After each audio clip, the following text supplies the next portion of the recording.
नमस्कार दोस्तों, आज की हमारी कहानी है पिता का त्याग। अरे बेटा, तू कब आया और इतना उदास क्यों बैठा है? आज तो तेरी परीक्षा का परिणाम आना था ना। क्या हुआ, कितने अंक आए? रीना जी ने हैरानी जताते हुए अपने बेटे यश की उदासी का कारण पूछा।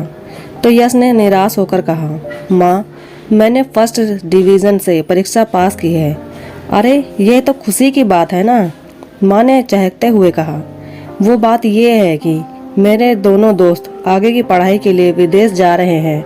और माँ, मुझे कहते कहते यश चुप हो गया।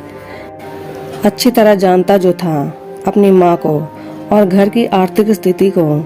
लेकिन माँ, अगर मैंने वहाँ से इंजीनियर की डिग्री हासिल कर ली तो मेरी लाइफ सेट हो जाएगी और हमारी सारी परेशानियां दूर हो जाएंगी। यश ने उत्साहपूर्वक अपनी मां को आश्वासन देना चाहा। बेटे के विदेश जाने की बात सुनकर रीना जी स्तंभ हो गई। उनके आश्चर्य का ठिकाना ना रहा।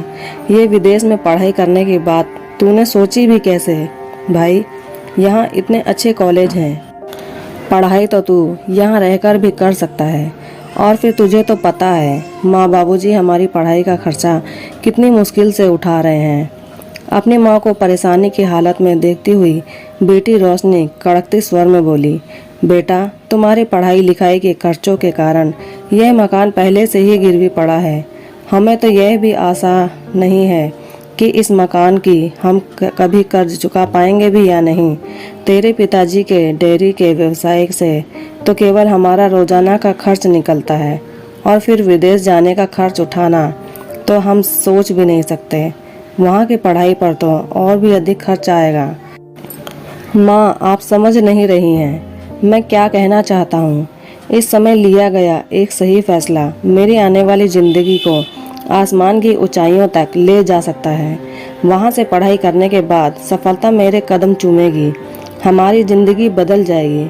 माँ, और फिर मैं अकेले थोड़ा जाऊँगा, मेरे दोस्त भी तो हैं।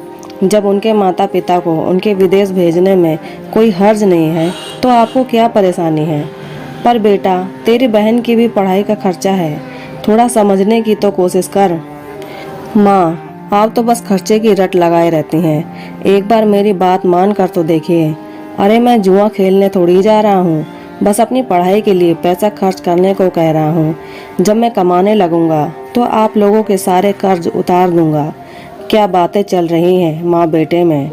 अरे, आप आ गए, थक गए होंगे ना, मैं आपके लिए पानी लेकर आती हूँ। सुंदर लाल जी के घर में आते ही अचानक सन्नाटा पड़ गया।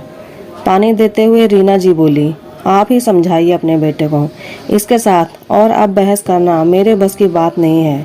पिताजी, अगर मैं अपनी ज़िंदगी में कुछ करना चाहता हूँ, इस मध्य वर्गीय स्तर से ऊपर उठना चाहता हूँ, तो इसमें हर्ज ही क्या है?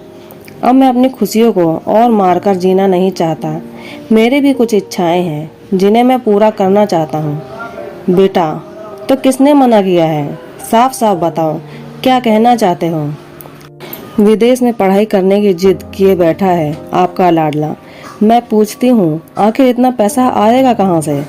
सुंदर लाल जी को यह बात सुनकर कुछ हैरानी हुई, लेकिन फिर बात संभालने की कोशिश करते हुए बोले, रीना, हमारा बेटा बड़ा हो रहा है, हर बात पर डांटना ठीक नहीं है। तुम जाओ, मेरे लिए चाय बनाओ, मैं इसे समझाता हूँ। बेटा, तुम्हें पता है हमारी वित्तीय स्थिति कुछ ठीक नहीं है। अपने पुरखों का यह घर गिरवी रखकर तुम दोनों बच्चों को अच्छे स्कूल में पढ़ाया लिखाया है हमने। सोचा था फिर कमा लेंगे और घर का छुड़ा लेंगे, लेकिन वो दिन आज तक नहीं आया। सुबह से लेकर रात तक मैं दूध की डेयरी संभालता हूँ। सारा दिन मेरे कपड़े गोबर से सने रहते हैं, लेकिन मैंने आज तक तुम्हें अपनी पढ़ाई छोड़कर मेरे काम में मदद करने को नहीं कहा, ताकि पढ़ाई से तुम्हारा ध्यान ना भटके। लेकिन इसका मतलब यह तो नहीं कि तुम जो चाहो फरमाइश करो और हम पूरी करते जाएं। और फिर 4-5 साल तक तुम्हारी बहन की भी शादी तो करनी है, तो मैंने कब मना किया है? पिताजी, बस मेरी एक इच्छा पूरी कर दीजिए। अपनी नौकरी लगते ही मैं आपको पैसा भेजना शुरू कर दूंगा और उससे आपका सारा कर्ज भी उतर जाएगा और आप रोशनी की शादी धूमधाम से कीजिएगा। श्रीमती जी, मुझे आज अपने बेटे की बात जायज़ लग रही है। अगर वह अपनी और हमारी ज़िंदगी संवारना चाहता है तो इसमें कोई ऐतराज़ नहीं होना चाहिए। मेज़ पर चाय रखती हुई रीना जी ने सुंदरलाल जी से कहा, लेकिन उसे विदेश भेजने का और वहाँ पढ़ाई करवाने का जो खर्च आएगा वो हम कहाँ से भरेंगे? यह सोचा है आपने? उसका भी इंतजाम हो जाएगा। पति की बात सुनते ही रीना जी सोच में डूब गई। अपने पति की फिक्र और बेटे की जिद उन्हें अंदर ही अंदर खाए जा रही थी। सारा पैसा बेटे पर ही लगा देंगे तो बेटी का क्या होगा? एक तो पहले ही कर्ज में डूबे हुए हैं, ऊपर से एक और मुसीबत। रीना जी के बार बार मना करने पर भी आखिरकार सुंदरलाल जी ने यश को स्वीकृति दे दी। आई लव यू पापा कहकर यश अपने पिता के गले लग गया और दौड़ते हुए अपने दोस्तों से मिलकर निकल पड़ा। उसने विदेश में पढ़ाई करने के लिए कॉलेज का फार्म भी भर दिया, यह सोचते हुए कि यदि पिताजी ने कहा है तो पैसों का इंतजाम कर देंगे। रात का खाना खाकर जब रीना बिस्तर पर गई तो देखा सुंदरलाल जी करवटें ले रहे थे, मगर नींद उनकी आंखों में कोसों दूर थी। आप अभी तक नहीं सोए? जानती हूँ आप दिखाते नहीं हैं, लेकिन चिंता तो आपको हो रही है कि किस तरह पैसों का इंतजाम किया जाए। अरे रीना, चिंता वाली कोई बात नहीं है। मैंने सोच लिया है कि मैं अपनी दूध की डेयरी गिरवी रख दूंगा। उससे इतना पैसा तो आ ही जाएगा कि यश को विदेश भेज सकें और कॉलेज में दाखिला करवा सकें। यह सब सुनकर रीना जी की आंखें भर आई। लेकिन जी, हमारा घर उसी दूध की डेयरी से चल रहा है। अरे तुम यूं ही फिक्र कर रही हो, मैंने सब हिसाब लगा लिया है। रीना, जब यश की पढ़ाई पूरी हो जाएगी तो पता भी है वो कितना कमाने लग जाएगा।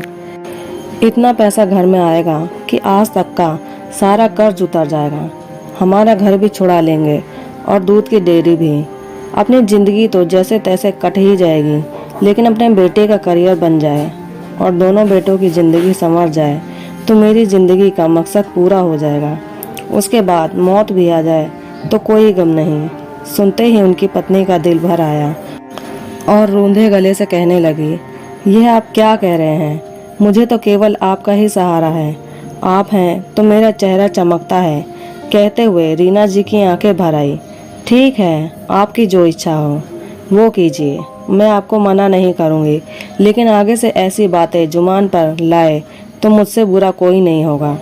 सुंदरलाल जी ने अपनी पत्नी को जैसे तैसे समझा बुझाकर चुप करा दिया, लेकिन चिंता तो उन्हें भी अंदर ही अंदर खाए जा रही थी कि यह सब कुछ होगा तो होगा कैसे। कितने अरमानों से बाबूजी ने दूध की डेयरी खोल कर दी थी मुझे। अपने पिता का दिया हुआ घर तो आज तक नहीं छोड़ा पाए। अगर दूध की डेयरी भी गिरवी रख दी तो महीने का ब्याज चुकाना मुश्किल हो जाएगा। सोच सोच कर सुंदरलाल जी को भी अंदर ही अंदर घुटन महसूस होने लगी। सारी रात सोचते हुए निकल गई। अगले दिन सुबह जब रीना जी रसोई में काम कर रही थी तो सुंदरलाल जी बोले, अरे रीना, डेयरी के पेपर्स तो देना।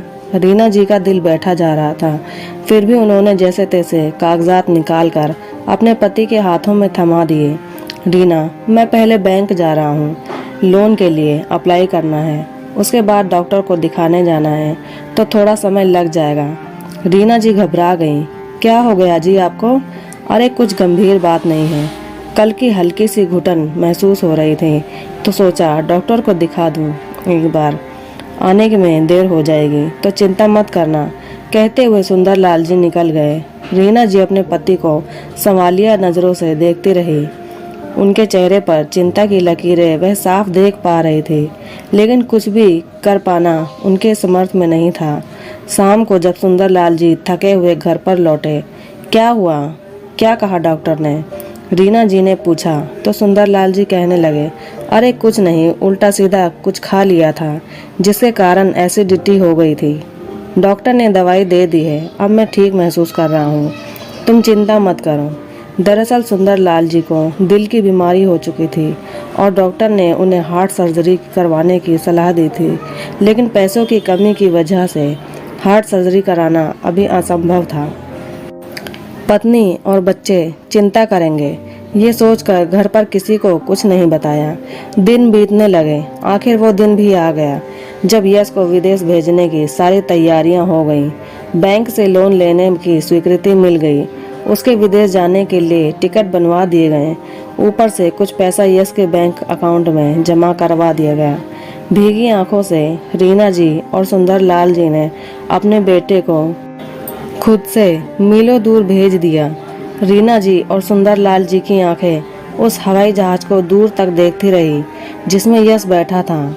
हमारा बेटा हमसे दूर चला गया जी, बहुत दूर, कहते हुए रीना जी अपनी आंखों के आंसुओं को रोकने में असफल कोशिश कर रही थी।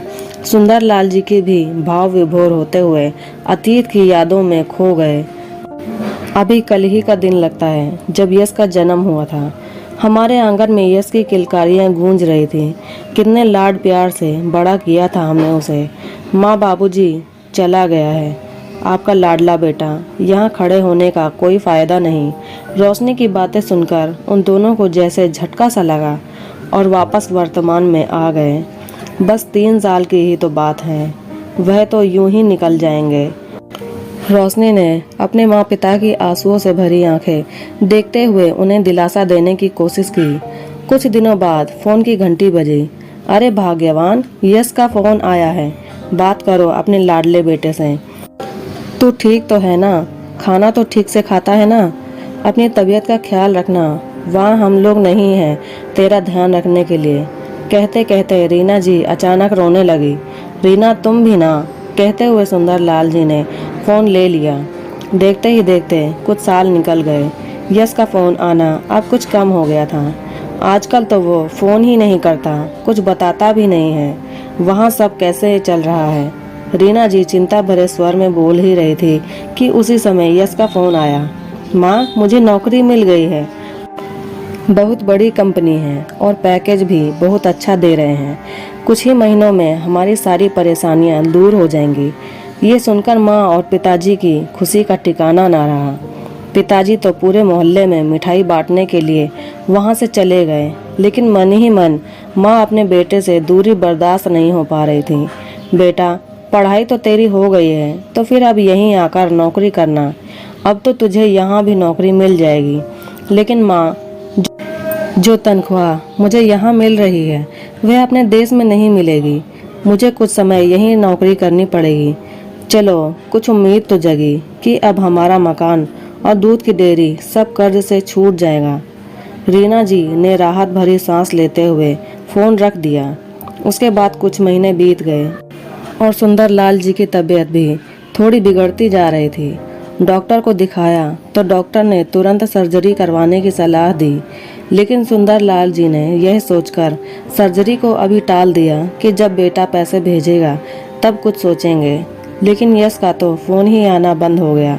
अरे रीना, तुम्हारे बेटे को फ़ोन मिलाना तो कितने दिन हो गए हैं, अब तो फ़ोन भी नहीं आता उसका। जी थोड़ी देर पहले ही लगाया था पर उठाया नहीं उसने, अपने काम में व्यस्त होगा। शायद रीना जी जानती थी कि बैंक की किस्त चुकाने का समय नज़दीक आ रहा है और पैसा बिल्कुल खत्म हो चुका है, इसलिए चिंता की गहराती हुई लकीरों को साफ साफ देख पा रहे थे अपने पति के चेहरे पर। अजी में वो कह रही थी कि मेरे कुछ गहने पड़े हैं, अब पुराने डिजाइन के हो चुके हैं, मैं उन्हें पहनती नहीं हूँ और मुझे कुछ खास पसंद भी नहीं है। आप ऐसा कीजिए, उन्हें बेच दीजिए। वैसे भी यश की नौकरी तो लग ही गई है, उसकी शादी पर नए गहने बनवा लूँगी। सुंदर लाल जी का दिल तो पहले ही बैठा जा रहा था। अब रीना जी के इस प्रस्ताव में उन्हें और बेचैनी में डाल दिया। अवाक रहकर वो अपनी पत्नी को देखते जा रहे थे। उनके पास भी और कोई चारा नहीं था। सारी जमा पूंजी भी खर्च हो गई थी और यश जिसके कारण वह नौबत आ चुकी थी, उसने एक भी पैसा अपने माँ बाप के पास नहीं भेजा था। दिल पर पत्थर रखकर उन्हें अपनी पत्नी के गहने बेचने पड़े और जैसे तैसे किस्तों का इंतजाम किया। उनकी बेटी रोशनी अपने माँ पिता को इस हालत में देख नहीं पा रही थी। पढ़ाई करते हुए उसने अपने लिए एक नौकरी शुरू कर दी ताकि अपने माँ बाप के बुढ़ापे की लाठी बन सके। प्रतिभाशाली रोशनी को जल्द ही एक कंपनी में नौकरी मिल गई। जिससे परिवार की हालत को थोड़ा संभाला जा सका। फिर एक दिन फ़ोन की घंटी बजी। देखा तो यश का फ़ोन आया था। उसने सबको वीडियो कॉल पर आने को कहा। रीना जी ने अपनी बेटी और सुंदर लाल जी को तुरंत बुलाया। सुनते हो, यश का फ़ोन है, वीडियो कॉल पर बुला रहा है, जल्दी आइए। रोशनी ने जैसे ही वीडियो कॉल लगाई, देखा तो सामने यश एक लड़की के साथ बैठा था। बेटा, ये तुम्हारे साथ कौन है? ये आपकी बहू है माँ, मैंने यहाँ शादी कर ली है। माँ पिताजी तो पैरों तले जमीन खिसक गई। रीना जी चक्कर खाकर गिरने वाली थी कि जैसे तैसे खुद को संभालते हुए बोली, शादी? ऐसे कैसे शादी कर ली? हमें बताया तक नहीं। कितने सपने, कितने अरमान थे तेरी शादी को लेकर हमारे, कि अच्छी सी लड़की देखकर धूमधाम से तेरी शादी करेंगे। एक झटके में पानी फेर दिया सारे अरमानों पर। माँ, आप भी क्या बात करती हैं? मैं अब आपके पास वापस नहीं आ पाऊँगा, इसलिए यहीं घर खरीद कर शादी कर ली है मैंने। सुंदर लाल जी के दिल को जैसे जोर सा झटका लगा। अपनी दवाई खाने के लिए वे कमरे में चले गए। बेटे का जवाब सुनते ही रीना जी के आंसू बह निकले। रोशनी ने उन्हें जैसे तैसे संभाला और कमरे में लेकर आई। सामने देखा तो सुंदर लाल जी हैरानी से उन्हें देख रहे थे। आप चिंता मत कीजिए, बस अपनी तबीयत का ध्यान रखिए। आप सुन रहे हैं ना मैं क्या कह रही हूँ? सुंदर लाल जी तो बस एक टक उन्हें ही निहार रहे थे। रीना जी बार बार आग्रह करती हुई जैसे ही उनके हाथ को पकड़ने लगी, लेकिन उनका हाथ ठंडा पड़ा हुआ था, उनमें जान ही नहीं थी। रीना जी को अचानक एहसास हुआ कि उनके प्राण बखेरू उड़ चुके हैं। रीना जी और रोशनी पर तो जैसे आसमान टूट पड़ा। उनके दुख का कोई ठिकाना ही नहीं रहा। बेटा तो पहले ही छोड़कर जा चुका था, अब आप भी? कहते हुए रीना जी बेबस होकर फूट फूट कर रोने लगी। उधर पिता के निधन की खबर सुनकर यश अगले दिन की फ्लाइट से अपने घर वापस आ गया और आकर देखा कि पिता को मुखाग्नि उसकी बहन रोशनी के द्वारा दी जा चुकी थी। यह सब देखकर यश अपने घुटनों पर बैठ गया। अब उसे अपनी भूल का एहसास हो रहा था। भाई, पिताजी तो तेरा इंतजार करते करते चले गए, और देख जरा माँ की तरफ कैसे बेजान पड़ी हुई है, पर तू तो ऐसा पत्थर दिल का निकला कि कहते हुए रोशनी की रुलाई फूट पड़ी। माँ, माँ कहाँ है?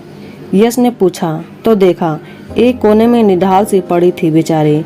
देखते ही माँ से गले मिलने को दौड़ा, लेकिन यह क्या, माँ भी पिता के गम में निष्प्राण हो चुकी थी। वो भी इस दुनिया को छोड़कर जा चुकी थी। यश फूट फूट कर रोने लगा। आज यश को अपने किए पर पछतावा हो रहा था, लेकिन बहुत देर हो चुकी थी।